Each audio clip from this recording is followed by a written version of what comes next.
pwede ba yung mayor na lang ang pumili ng IPM representative para sa konseho? Or in the next level, pwede ba yung kapitan na lang ang pumili ng IPMR representative doon sa kanyang next level, which is yung konseho ng barangay?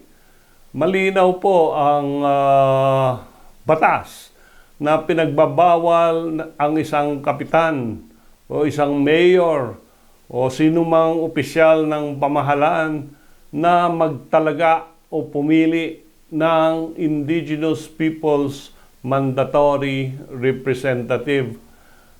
This is based on Republic Act 8371 or yung ating Indigenous Peoples Rights Act of 1997 or yung IPRA Law doon sa Section 16. At ang sabi dito ay ang mga katutubo ay may karapatang lumahok sa lahat ng antas ng pagpasya.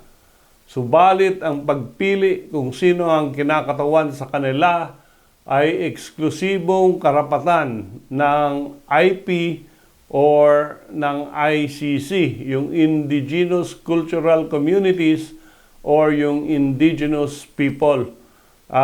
This is based on customary law at mga traditional na proseso. So malinaw dito, ang IPMR ay hindi political na appointee at hindi rin dapat nakikialam ang mga local or even national officials in selecting an IPMR representative.